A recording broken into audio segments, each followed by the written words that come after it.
I adore Edgar Wright's Cornetto trilogy. Flirted with making a video about it ages ago, had a draft of a script even, but ultimately decided it wasn't about anything except here's a thing I like, and here are its, I thought, very obvious themes.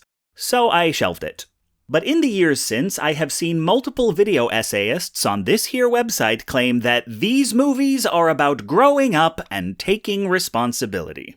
I say multiple. It's not a lot, but it's more than one. That's enough. These people are 100% wrong. Let me lay it out. The Cornetto trilogy is not about growing up. It is not about taking responsibility. It is the exact opposite, and that's not subtext. It is 3 movies about stunted man-children thrust into extraordinary circumstances, and each, in the end, is saved, is redeemed, by abandoning his character arc and failing to grow or change. It is a 3-part love letter to immaturity. And I guess I have to set the record straight. Sometimes you make a video out of love, and sometimes you make a video out of spite. The Cornetto trilogy is 3 movies: Shaun of the Dead, Hot Fuzz, and The World's End. All 3 are written by Simon Pegg and Edgar Wright. Pegg stars, Wright directs. All 3 center on a relationship between Pegg and real-life best friend Nick Frost, which makes each film a reunion of the core team behind Spaced, excepting but for a small role in Shaun of the Dead, Jessica Hines. The 3 films span 3 genres: zombie apocalypse, buddy cop, alien invasion. And each features a Cornetto ice cream cone: strawberry to represent blood, original blue to represent the police, and mint to represent little green men. This is a joking nod to Krzysztof Kieslowski's Trois Couleurs films, Bleu, Blanc, and Rouge, which were based on the colors and themes of the French flag, and I don't care what you say, Emily, Team Rouge. That nod is funny because Trois Couleurs is high art drama, and these are comedies. All 3 are parodies of, tributes to, and actually surprisingly good executions of their respective genres. And the hook, the gag at the center of all these movies, is that Simon Pegg plays a character wholly unsuited to be starring in this kind of film. Shaun, the burnout, is the wrong person to survive the zombie apocalypse. By the book British Bobby Nicholas is the wrong person to lead an American-style bombastic actioner. And alcoholic asshole Gary is the last person to save the world from aliens. And I think that's where people get stuck. 'Cause Schlub finds himself protagonist of a genre film is the elevator pitch for like a dozen Adam Sandler movies. You know, the genre trappings may be as mundane as Parenthood, or state-mandated anger management classes, or as high concept as action movie Whodunit or time travel It's a Wonderful Life if Clarence were Christopher Walken as the Angel of Death. that makes it sound good. It's not. Don't see Click. Leave Frank Capra alone, Adam! But all these movies have the same basic shape. An extraordinary situation forces a guy to confront his shortcomings, which always stem from having never grown up. And you probably haven't seen all of these movies, but if you've seen any, I bet you have assumptions about how the rest end. I mean, even though Adam Sandler acts like a child is generally the selling point of an Adam Sandler movie, they all end with some lip service towards becoming an adult. Hey man, grow up a bit. Appreciate your family a little more. Square your shoulders. Clean your room.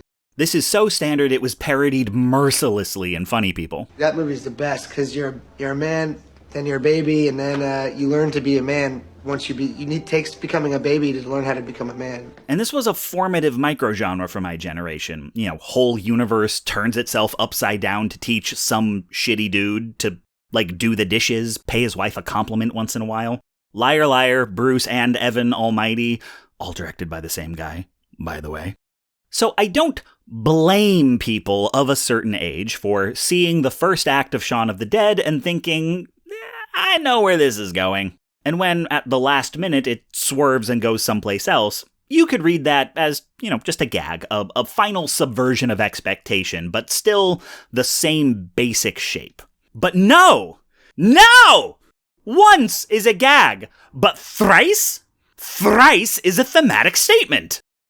So let me make my case I'ma take you through these movies one by one. We'll talk about the man-children and the expectations set by the genre, and then we'll talk about that last-minute swerve and what it means.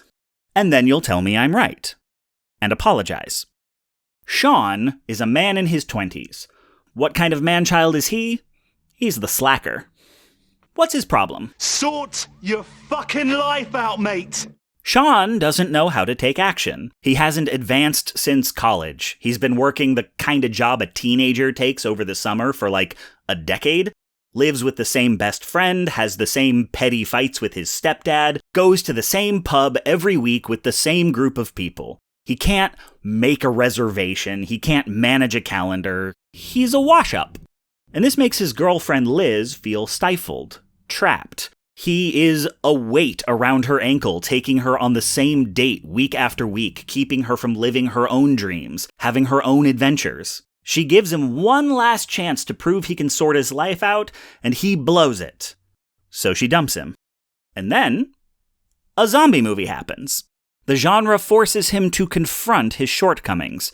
To survive and save his loved ones, he'll have to take action, make plans, be decisive.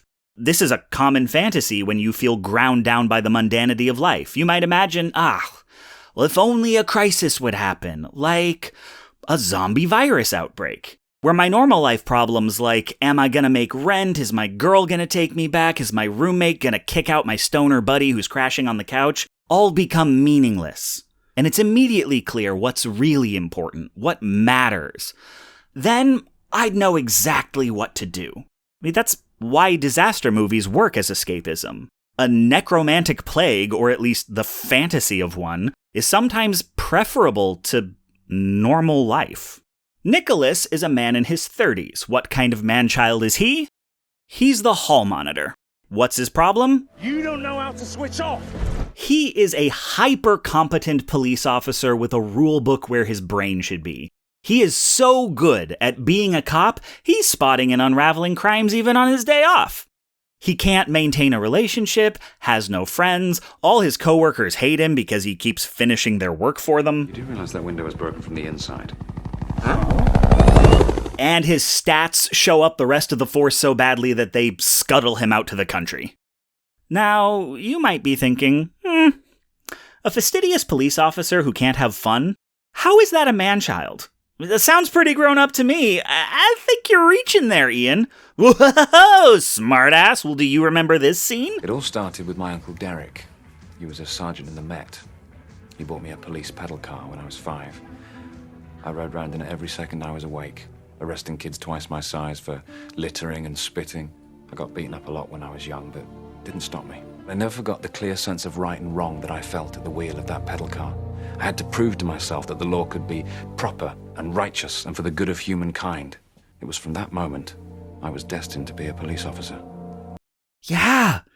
Nicholas Angel has a 5-year-old's notion of law and order. He's still playing cops and robbers. And that's a problem because then an action movie happens. And it doesn't happen all at once. He goes out to the country and finds they do things a bit differently there. They are, ostensibly, less concerned with rules than with what the rules are for. If the purpose of drinking laws is to keep the streets safe and orderly, then if letting some people off with a warning or allowing kids to drink so long as they do it inside achieves that end, the rule can be bent. That's a judgment grown-ups can make. I mean, that's why they're the ones writing the rules in the first place.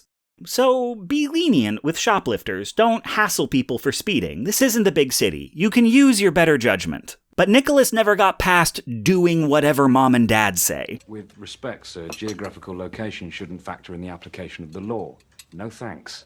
Obedience and trusting whoever's up the chain is his entire moral framework. He can't accept that bending the law could be more righteous than following it. But also, maybe there's a criminal conspiracy murdering people and writing it off as accidents, and the police chief might be in on it? Or maybe Nicholas is just so desperate for a big case with no moral ambiguity that he's seeing things where they aren't. The genre forces him to confront his shortcomings.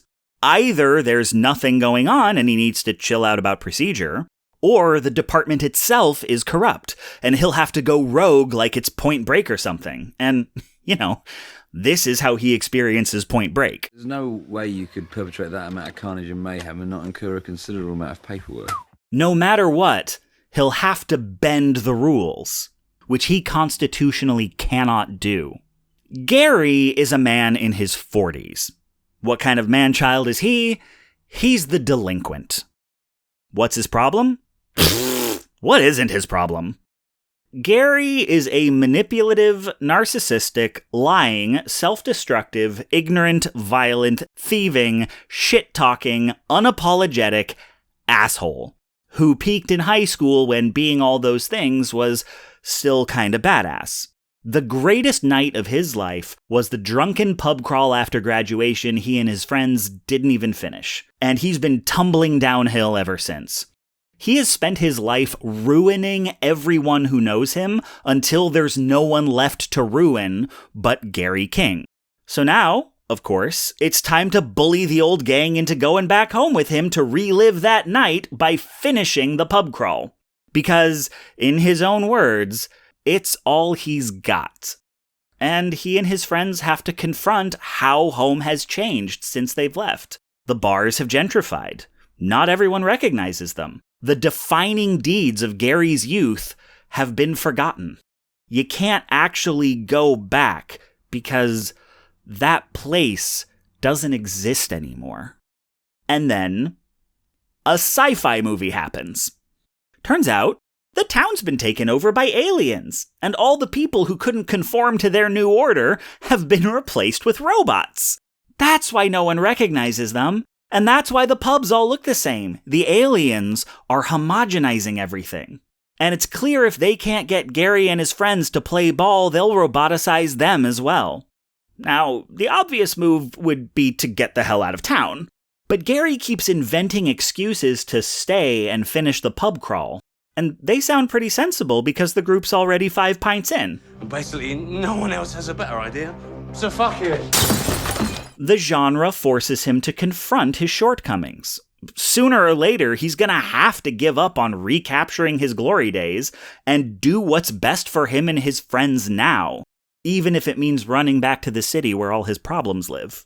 So there we have it. The characters cross the threshold into an unfamiliar world where an external conflict cannot be addressed without resolving the tension within. The slacker will have to get his shit sorted, the hall monitor will have to break the rules, and the delinquent will have to do what's good for him.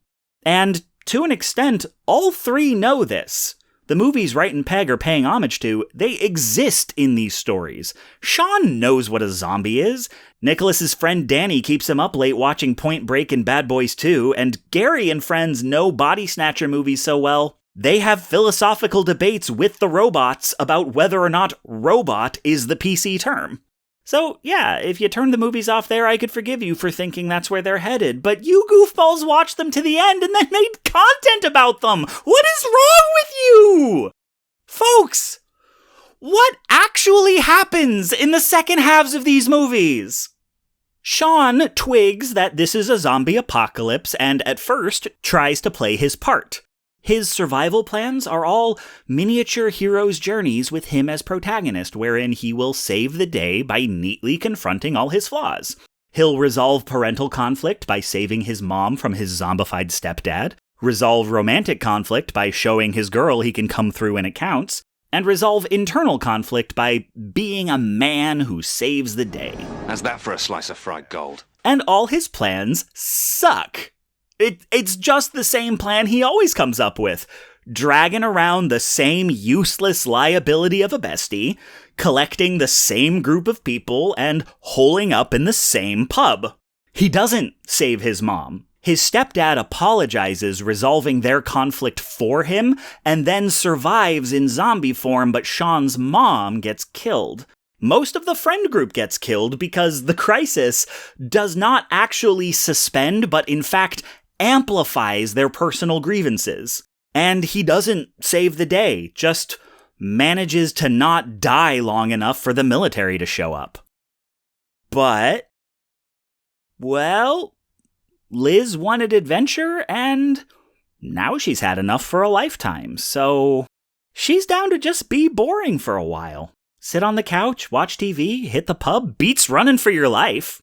Tensions with the roommate are gone because the roommate died, but since Liz moved in, rent is covered. Zombies don't get eradicated, they just get folded into normal life. So Sean can mindlessly play video games with his bestie forever, and it's not a problem that bestie doesn't have an income because he doesn't need food or shelter. The zombie apocalypse doesn't make Sean sort his life out. It changes the world till he doesn't have to. When Nicholas confirms that, yes, there is definitely a murderous criminal conspiracy inside the police department, he recognizes the only way to bring about justice is to become what Danny has always wanted and go Dirty Harry on the town. I mean, it's either that or just swallow the crimes. But he does neither. I mean, he and Danny do go on an epic shooting spree, recreating famous movie scenes, taking out the entire criminal organization against all odds, and spouting badass one-liners. You're a doctor. Deal with it. Yeah, motherfucker. But everyone who helps them is a cop. They don't actually kill anyone.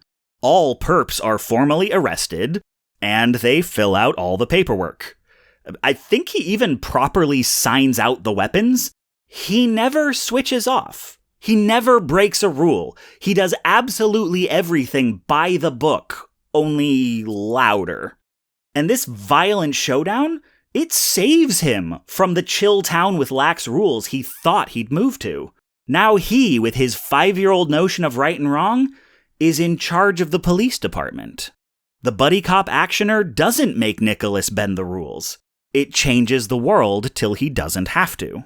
And Gary knows exactly how a movie of this sort is supposed to go, and spends the whole movie running from it. Friends and secondary characters keep sharing these poignant moments with him because they know this story too. Yeah, he's gonna reject help at first, but sooner or later he'll hit rock bottom and then someone will get through to him. And as the night goes on, and the characters get drunker and Gary passes up more and more opportunities to abandon the pub crawl and go home, these moments take a tone of desperation. They start to sound more like interventions. Like, Gary, we all know you're gonna come to your senses sooner or later, but could you hurry up with it? How many of your friends need to literally die before you shape up? Are you gonna get them all killed? And the answer is, Gary will never shape up. To Gary the human drill tweet, his friends trying to save him, psychiatrists trying to treat him, and aliens trying to assimilate him are all the same thing. He doggedly makes it to the end of the pub crawl and confronts the alien overlord, who tells him all the technological advancements of the past few decades, all the efficiency and homogenization that have changed the face of the planet as well as his hometown, are their doing. The information age is an intervention on behalf of Earth, a pan-galactic effort to save humanity from itself. And the reason they've been replacing people with robots is some people are just too fucked up to go along with it. And here's Gary, king of the fuck-ups, brashly declaring that fucking up is what makes us human. There is no freedom without the freedom to ruin your life. We are endowed by our creator with the right to be drunken, ornery pieces of shit. He tells the aliens to piss right off, and he's so fucking annoying that they do. Really? Yeah. Fuck it. And they take the information age with them. Now, I know a lot of people love this movie. They say it's the best of the three. You know, some friends of mine who've struggled with mental health or just being an adult under late capitalism really identify with Gary and the valorization of being a mess. And I see you. You're not wrong. I get it. I really do. But can we just... No, not but. Also, can we also admit that this ending, this is space Brexit. Like, literally, it's an alien invasion, but symbolically, this is Gary rejecting the adult world of rules and authority and doing what's best for the community. And that's how Brexiters view the EU. And people keep telling him, Gary, This is in your best interest. And Gary says, I don't want my best interest. I am registered in the Anti-Gary's Face Party, and I will cast my vote by cutting my nose. I choose to do what's bad for me. And like a true Brexiter, he chooses for everybody. Now tell me that's a movie about growing up. Gary collapses human civilization in its entirety rather than change. And in the world that follows, he thrives by being an immature, irresponsible bag of garbage. To Wright and Peg, growing up is death. And these are movies about being alive. These characters don't cross the threshold back into the ordinary world with the ultimate boon of character growth. All three stay in the extraordinary world. The zombies remain. The robots remain. Nicholas is offered his London job back and he chooses to stay in the country. I kind of like it here. These are stories about normal life spontaneously turning into a genre film, and they are made with deep love for those genres. Why would they end with leaving those genres behind? 'Cause it's what Adam Sandler would do? So, there you have it. I rest my case. What? No. We're not doing that. That's it. That's. No, we're not. Video's over now. I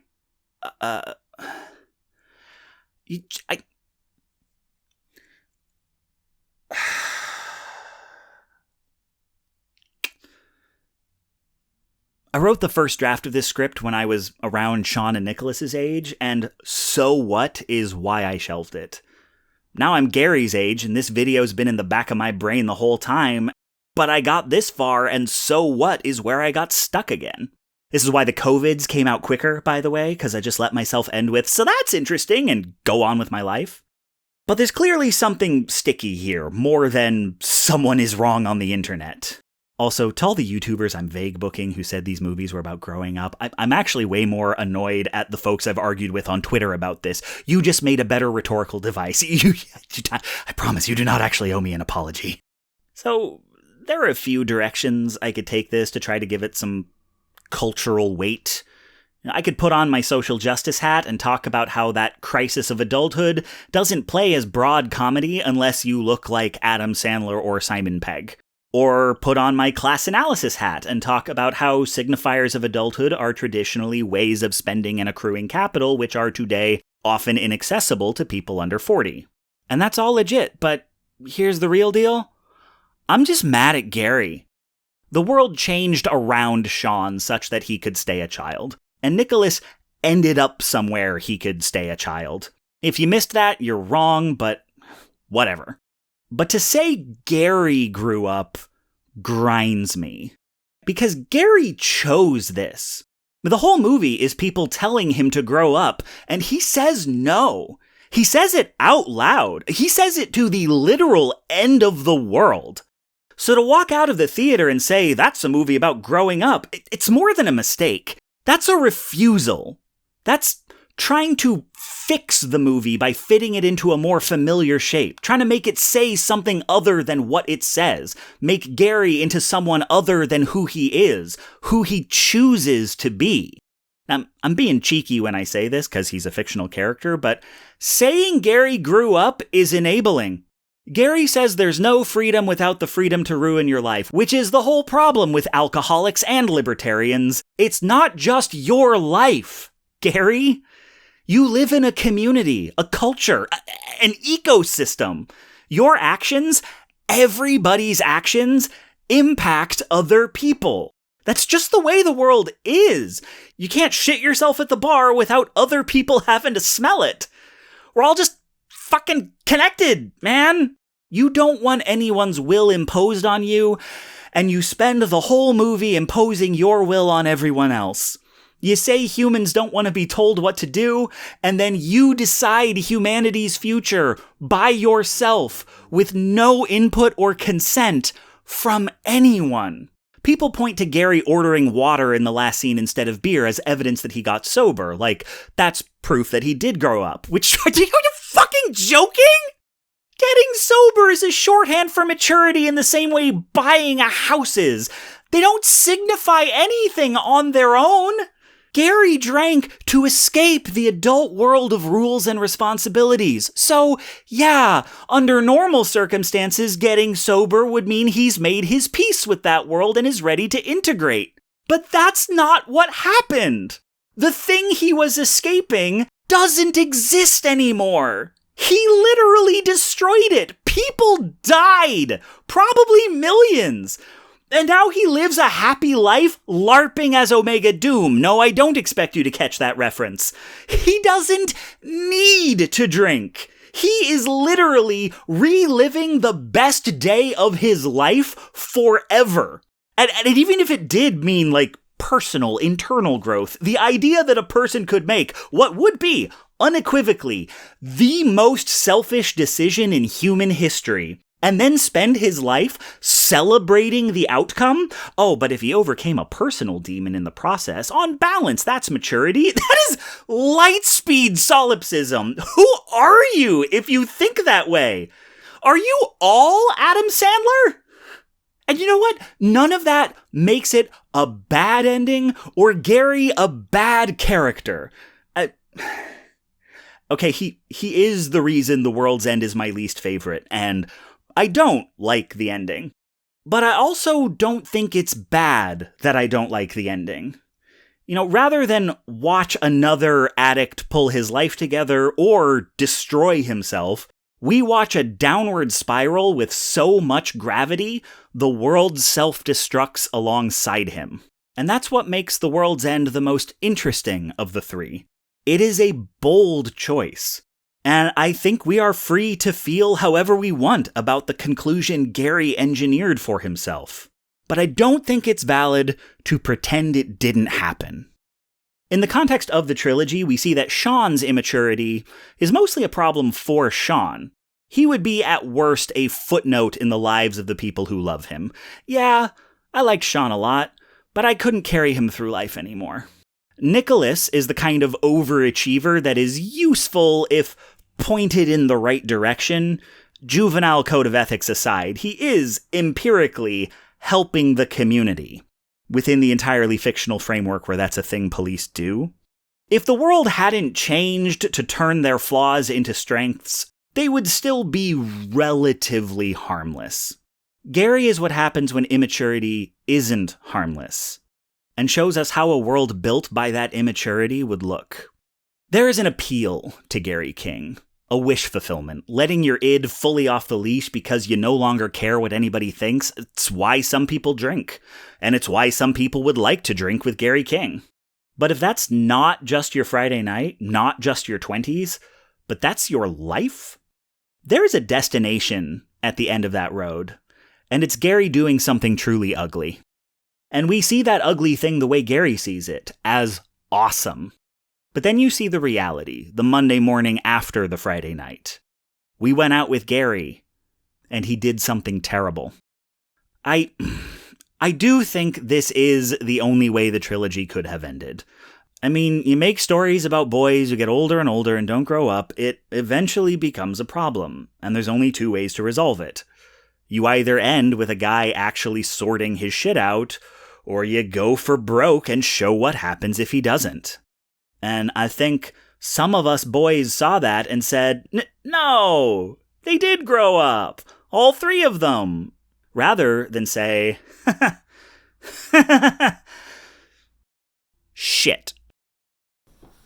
Hey, hello there. Oh, hi. This video is sponsored by Nebula, and I'm here to tell you that I have an itty-bitty teeny-tiny 15-minute bonus video there right now. See, I had a birthday this year. Properly speaking, I have one every year, but this one was recent. This year for my birthday, I hosted a PowerPoint party. I had my friends come over and deliver short presentations on their areas of expertise, like solar energy, queer musicians, and pro wrestlers as different weights of watercolor paper. I attract a particular type of dinner guest. And I gave the keynote address about my obsession and intrusive thoughts regarding proper poetic meter. I know, Capricorns, am I right? And an artful recreation of that keynote is now up on Nebula as my first bonus video. It's fun, it's weird, It's maybe a little cringe. I've been on Nebula for over a year now. 2023 was a weird year for me professionally, so for reasons unrelated to Nebula as a platform, I have barely made use of their amenities. 2024 is shaping up to be less weird, or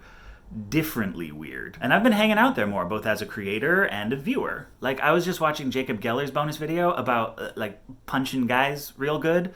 Also, Little Joel is doing a watch-along with the live-action version of Avatar: The Last Airbender. It's great! And there's loads of videos there that are just better versions of things on YouTube. Ad-free and sometimes extended or just alternate edits. Like this video that you just watched has a different version up on Nebula because once I uploaded that one, I got to spend an entire workday playing whack-a-mole with YouTube's copyright bots. And I don't love all the tweaks I had to make. Nebula is a creator-run platform built in part to address some of the grievances we have with YouTube. On Nebula, there is no rampant misinformation, there's no algos putting Nazis in your feed, and your subscription money goes directly to creators, not advertisers. And if you follow my link in the down there part, you can get a subscription for $2.50 a month. That's less than a Pez dispenser. So, yeah. Come hang out.